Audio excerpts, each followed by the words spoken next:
Assalamualaikum warahmatullahi wabarakatuh. Perkenalkan, nama saya Layina Tunisa dengan NIM 232101010092 dari kelas PAI 4. Di sini saya akan membahas tentang pendidikan dan stratifikasi sosial, konsep stratifikasi dan penyebabnya. Untuk materi pertama yaitu pengertian pendidikan. Menurut Kamus Bahasa Indonesia, kata pendidikan berasal dari kata didik dan mendapat imbuhan pe dan akhiran an. Maka kata ini mempunyai arti proses atau cara atau perbuatan mendidik. Pendidikan merupakan suatu kegiatan yang harus direncanakan dengan penuh kesadaran. Sedangkan menurut Ki Hajar Dewantara dalam Prayitno menjelaskan tentang pengertian pendidikan, yaitu tuntutan di dalam hidup tumbuhnya anak-anak. Adapun maksudnya pendidikan yaitu menuntun segala kekuatan kodrat yang ada pada anak-anak itu, agar mereka sebagai manusia dan sebagai anggota masyarakat dapatlah mencapai keselamatan dan kebahagiaan setinggi-tingginya. Pendidikan yang baik telah memberikan sumbangan bagi pertumbuhan individu di semua bidang, yang meliputi pertumbuhan jasmani, baik segi struktural maupun fungsional. Hal tersebut terkandung arti bahwa pendidikan dikatakan berkualitas jika mampu membangun dan mengangkat manusia pada stadium humanity, holistik, integralistik, dan kontributif untuk menggulir peradaban manusia menuju peradaban yang lebih baik. Sebagaimana konsep pendidikan lainnya, konsep pendidikan Islam yang berbasis masyarakat tentunya dapat menjadi wadah pengembangan kearifan lokal, dan begitu juga kearifan lokal menjadi inspirator dalam mengembangkan pendidikan. Pendidikan diarahkan untuk menjaga stabilitas sosial pada satu sisi dan mendorong melakukan mobilitas sosial pada sisi lainnya.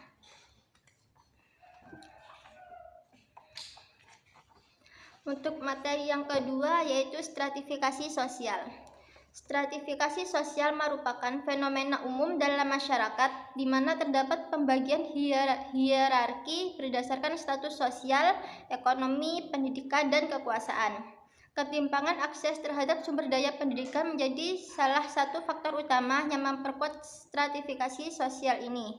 Pendidikan yang idealnya berfungsi sebagai sarana mobilitas sosial seringkali menjadi instrumen yang memperdalam ketimpangan jika tidak dikelola dengan baik. Fenomena ini semakin terlihat pada lembaga-lembaga pendidikan, di mana akses dan mutu pendidikan sangat dipengaruhi oleh asal-usul sosial ekonomi peserta didik.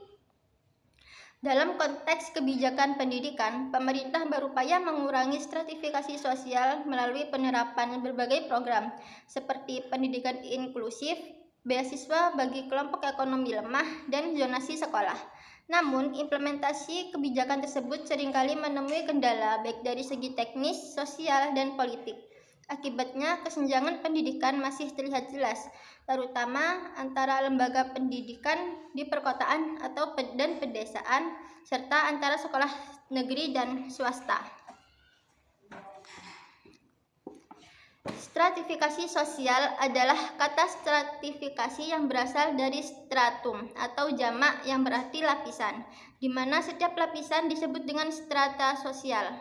Artinya, stratifikasi sosial adalah ketimpangan letak atau kedudukan sosial dalam masyarakat yang berbentuk kategorisasi yang berbeda-beda, sehingga peluang masyarakat terhadap akses tertentu berbeda-beda. Meskipun definisi lain dari stratifikasi dalam pendidikan mengacu pada pembagian masyarakat berdasarkan tingkat pendidikan yang dimiliki oleh setiap individu atau kelompok, dan bagaimana tingkat pendidikan mempengaruhi akses mereka terhadap peluang dan mobilitas sosial.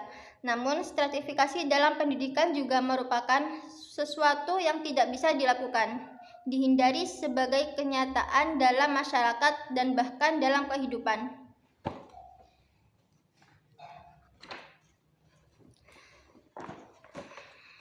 Dampak stratifikasi sosial terhadap sistem pendidikan sangat mempengaruhi aksesibilitas terhadap pendidikan berkualitas. Kelas sosial yang berbeda seringkali menghadapi kesenjangan dalam akses terhadap sumber daya pendidikan yang memadai. Misalnya, keluarga dengan latar belakang ekonomi kuat cenderung memiliki akses yang lebih baik terhadap pendidikan kualitas tinggi. seperti sekolah swasta atau program tambahan. Sementara keluarga dengan latar belakang ekonomi rendah mungkin terbatas pada sekolah negeri dengan fasilitas terbatas. Selain aksesibilitas, mutu pendidikan juga dipengaruhi oleh stratifikasi sosial. Sekolah-sekolah di wilayah yang lebih kaya seringkali memiliki lebih banyak sumber daya untuk menyediakan lingkungan belajar yang ideal, termasuk guru yang terlatih, perpustakaannya lengkap, dan fasilitas pendukung lainnya. Di sisi lain, sekolah di daerah dengan tingkat sosial ekonomi rendah mungkin menghadapi tantangan dalam menyediakan kualitas pendidikan yang seragam dan semua bagi siswa.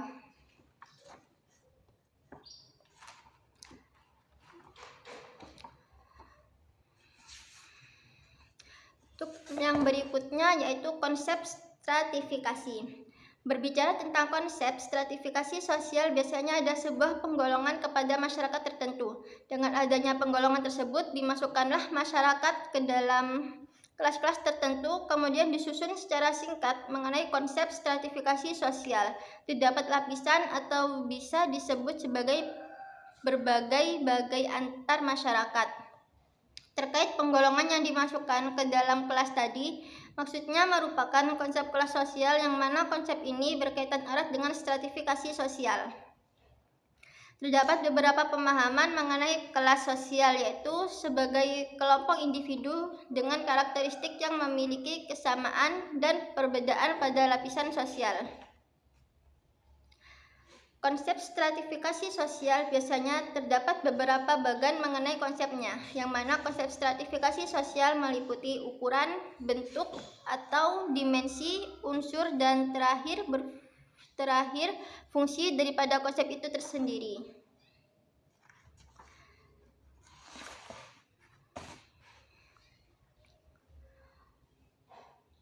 Berikut ini pemaparannya dari ukuran, bentuk atau dimensi, unsur, dan kedudukan, yaitu yang A, ukuran. Saat mengukur kelas sosial, asumsi berikut berlaku. Awal ada perbedaan lapisan dan perbedaan ini meningkat seiring bertambahnya jumlah kegiatan sosial di masyarakat. Kedua, hubungan antara fungsi sosial dan integrasi antar kelompok adalah kurva linier. Dan yang ketiga adalah korelasi negatif antara pengelompokan di hierarki yang berbeda. Yang kedua, bentuk atau dimensi. Bentuk-bentuk stratifikasi sosial yaitu stratifikasi sosial yang terjadi berdasarkan kriteria tertentu, dan berdasarkan kriteria tersebut bentuk-bentuk kelas sosial adalah kurang dari yang pertama, kriteria biologis. Dalam kriteria ini, kriteria dibagi menurut jenis kelamin, yaitu laki-laki dan perempuan, dan menurut kriteria kelompok umur, anak-anak, dewasa, dan lanjut usia. Kriteria lainnya adalah geografis. Kriteria dapat diklasifikasikan sebagai berikut, yaitu masyarakat pedesaan, masyarakat perkotaan. Masyarakat perkotaan terbagi menjadi masyarakat perkotaan, kota menengah, dan kota besar. Yang ketiga yaitu unsur. Terdapat beberapa unsur dalam stratifikasi sosial hierarki masyarakat menurut Dwi dan Bagong Suyanto, yaitu selain unsur utama, gelar, status, dan peran.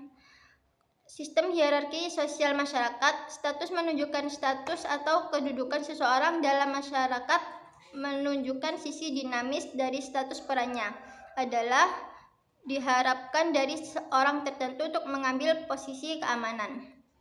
Yang terakhir yaitu kedudukan atau status.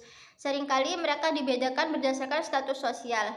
Tempat adalah tempat atau kedudukan seseorang. Kelompok sosial, hubungan dengan kelompok lain atau posisi kelompok dalam kaitannya dengan kelompok lain dalam kelompok yang lebih besar. Sedangkan status sosial mengacu pada status atau kedudukan seseorang dalam suatu kelompok sosial. Pada dasarnya, stratifikasi sosial atau pelapisan sosial terjadi karena adanya sesuatu yang dihormati dan dihargai dalam kehidupan masyarakat. Pembagian beberapa kelas terjadi karena adanya ketimpangan dalam memberikan penghargaan. Golongan yang mendapatkan penghargaan yang tinggi akan menempatkan dirinya ke dalam kelompok masyarakat kelas atas. Golongan yang mendapatkan penghargaan yang sedang-sedang saja akan menempatkan dirinya ke dalam kelompok masyarakat kelas menengah. Selanjutnya, golongan yang mendapatkan penghargaan yang rendah akan menempatkan dirinya ke dalam kelompok masyarakat kelas bawah. Materi yang terakhir yaitu penyebab stratifikasi dalam lembaga pendidikan Islam. Munculnya stratifikasi sosial telah menimbulkan rasa tanggung jawab sosial yang tidak seimbang, yang diikuti dengan ketimpangan kepemilikan nilai dan harga. Akibatnya, anggota kelompok lain menilai dan memilah, dan akhirnya terjadi pergeseran. Munculnya sistem stratifikasi dalam masyarakat terjadi secara alami atau sadar untuk mencari tujuan bersama. Sistem hierarki sosial yang diatur secara sadar biasanya mengacu pada distribusi kekuasaan di organisasi formal resmi. Agar orang-orang dalam masyarakat dapat hidup tertib, kekuasaan dan wewenang harus didistribusikan secara teratur dalam suatu organisasi vertikal atau horizontal. Jika tidak, mungkin akan terjadi konflik yang dapat merusak keutuhan komunitas.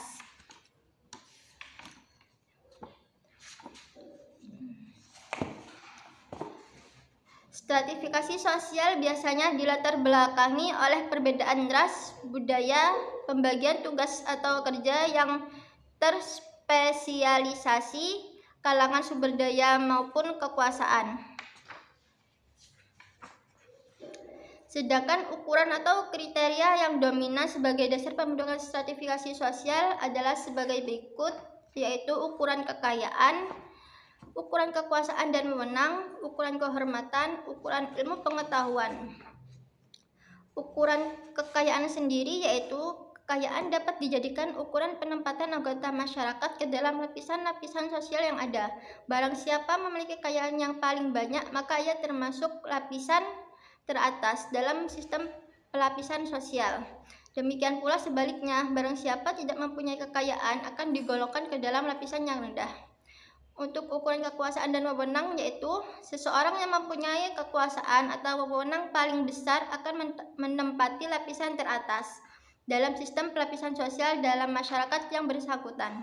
Untuk kekuasaan sering tidak lepas dari ukuran kekayaan, sebab orang yang kaya dalam masyarakat biasanya dapat menguasai orang-orang lain yang tidak kaya atau sebaliknya. Kekuasaan dan wewenang dapat mendatangkan kekayaan. Ukuran kehormatan yaitu kehormatan dapat terlepas dari ukuran-ukuran kekayaan atau kekuasaan. Orang-orang yang disegani atau dihormati akan menempati lapisan atas dari sistem pelapisan sosial masyarakatnya. Ukuran kehormatan ini sangat terasa pada masyarakat tradisional. Biasanya mereka sangat menghormati orang-orang yang banyak jasanya kepada masyarakat, para orang tua ataupun orang-orang yang berperilaku dan berbudi luhur. Ukuran ilmu pengetahuan sendiri yaitu ilmu pengetahuan seringkali dipakai oleh masyarakat yang menghargai ilmu pengetahuan. Seseorang yang paling menguasai ilmu pengetahuan akan menempati lapisan paling tinggi dalam sistem pelapisan sosial di masyarakatnya. Penguasaan ilmu pengetahuan ini biasanya terdapat dalam gelar-gelar akademik, profesi yang disandang oleh seseorang, misalnya dokter, insinyur, ataupun profesor.